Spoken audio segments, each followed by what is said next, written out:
Nah, for me, I think the debates, as I said, on counter. I think my only issue with them that nobody actually knows what these parties are offering. So for me, from the young people I speak to, we don't actually know what any of the parties are really going to offer us. And fair enough, you've got do you expect them to tell you, or do you think...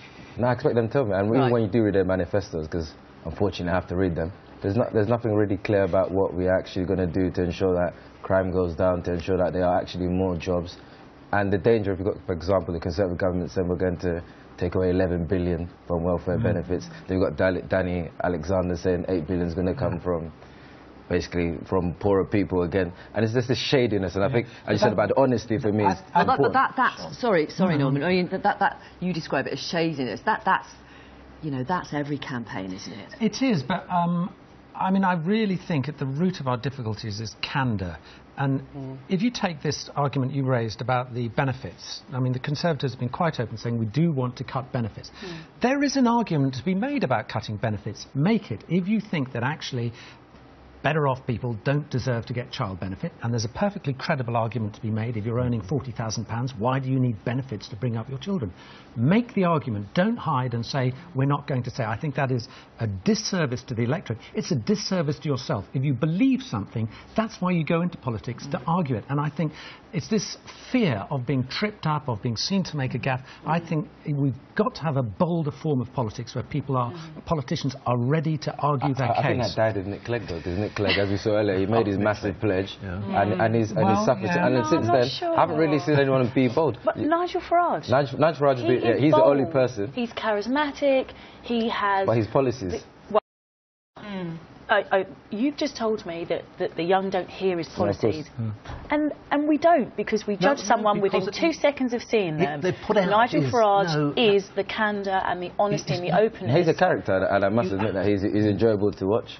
And I've had the opportunity to meet him. Also, I mean, in terms of honesty, I mean, he says, I'm anti-establishment, I'm outside. You know, he's been an MEP since 1999. He's been leader of UKIP twice. He was a former city banker. He's claimed more than £2.5 million in expenses. I mean, that is about as establishment as you can get. Of course. So that is all, you know, they all do it. I'm not singling him out, but they all do it. Yeah, but he's done it legally. What do you mean? Well, he's legally conning people. What do you mean? No, but on his expenses, when you say £2 million... Oh, no, I don't want to get caught up on the expenses. No, but I'm just saying, though, you mentioned it. Yeah. But he done that completely legally. He didn't do anything illegal. No, and I'm suggesting it makes him part of the establishment. Yeah. Sorry, go on, Jonathan. Yeah. He is trying to have his cake and eat it, Farage. I mean, he may be a great spectacle to watch, but he's also, you know, profoundly duplicitous. And, of course, we like watching villains, and he's an interesting pantomime villain, and he's cornered the market. But essentially, that's a short-term move. You know, if he ever were to get into power, God forbid, you know, his image would crumble and his party would collapse. I'm less critical of Farage. I mean, I understand what you're saying in this sense, that when I've been out and about with him, yes, of course, he does play up sort of, you know, the man in the bar.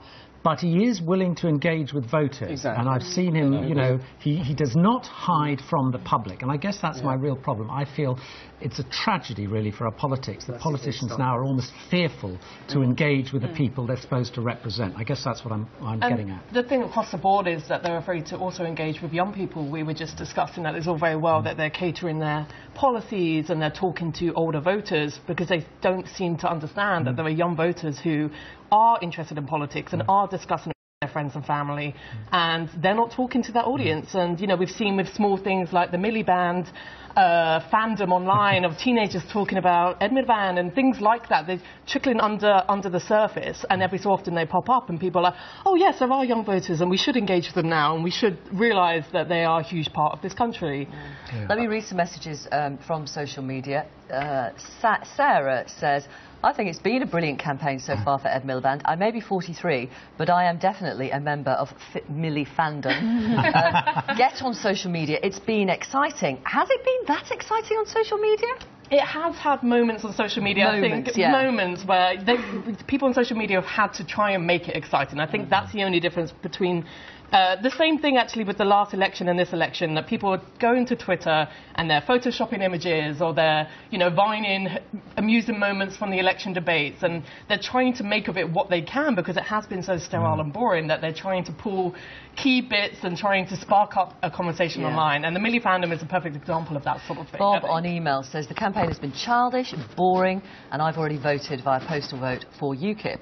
Ty on email says, I would like to say it's been the most exciting campaign I've ever witnessed in my lifetime. How can Norman call it lacklustre? How old is that person? I don't know how old Ty is. Ty could be... I have no idea. I don't want to make any assumptions.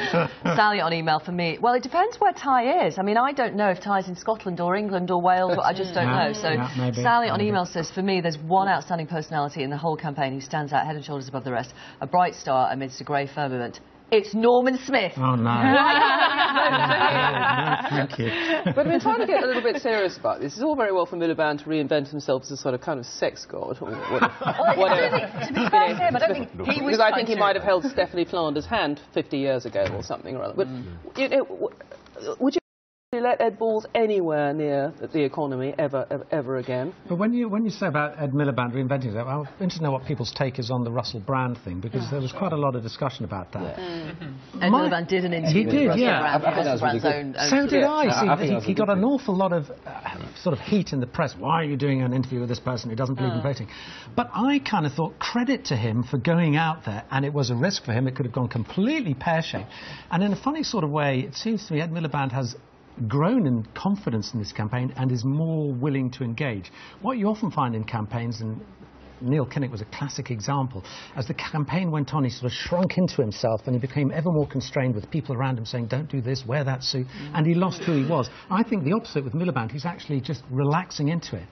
I don't know, maybe people think Brand was the wrong thing to do. I thought it kind of was okay. I think the fact that he got slandered is because the other parties were like, why are you meeting someone who doesn't want to vote? But these are the sort of people you need to convert. And imagine if you do convert Russell Brand, how much voters you will potentially get. And even if people don't want to vote Labour, at least they might be able to like Ed Miliband now, whatever, feel more comfortable with him. And I think people should take the opportunity. Russell Brand's got a massive platform of people who is bigger than a lot of news stations that actually listen to and care what he's got to say. I just felt it was completely staged. I just felt, completely. And, why are you doing this? But did you watch days it? Before? But I did. But did you not think he took on the arguments? I thought he took on Russell Brand straight on, because Russell Brand said there's no point in voting, you can't achieve progress. And Ed Miliband comes straight back and said, well, hang on a sec, what about the NHS? What about the minimum wage? What about workers' rights? What about equal pay? And I thought, well, exactly so. Take on the argument. He took on the argument, but for me, it felt like he took on the argument in an attempt to look like somebody that he wasn't. If he'd have taken on that argument at a much earlier stage, for example, why now? Why secretive? Why leaked? Why ain't it? Every 2 minutes. It doesn't feel real. We've just been talking about how boring the campaign is, and credit to him, at least he's trying things, and he's trying...